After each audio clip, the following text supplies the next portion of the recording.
First reading, 1 Maccabees 4, verses 36 to 37, verses 52 to 59. Then said Judas and his brothers, Behold, our enemies are crushed, let us go up to cleanse the sanctuary and dedicate it.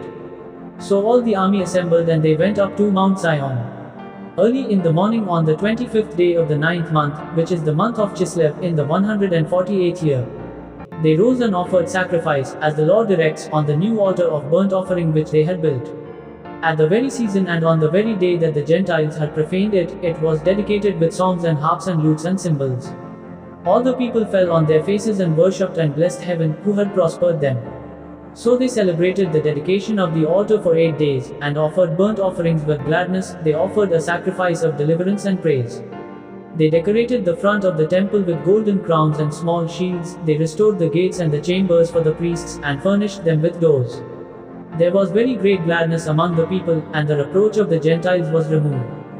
Then Judas and his brothers and all the assembly of Israel determined that every year at that season the days of dedication of the altar should be observed with gladness and joy for 8 days, beginning with the 25th day of the month of Chislev.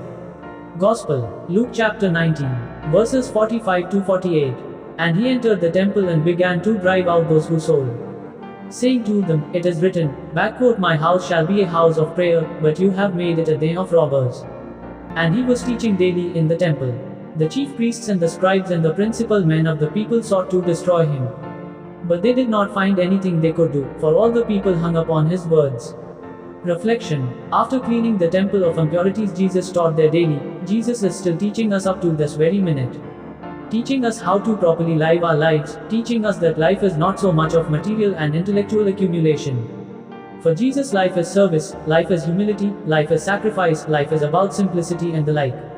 What was Jesus' everyday teaching topic during that time? We could only guess that it was about behavior when inside the temple.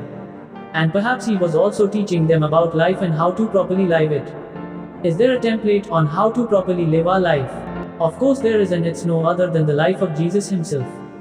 To live according to his life is the perfect life template, but would we dare to live the life of Jesus? Let us be teachers also like Jesus. Let us teach our children about Jesus. Let us teach them how to behave at church. Let us teach the life of Jesus by our way of life. But the life of Jesus is more relevant today more than ever. Jesus is a man for all season and for all times. He is always relevant, and his teachings also are always relevant regardless of time. Thus, we have to listen to Jesus. Praise the Lord. Amen.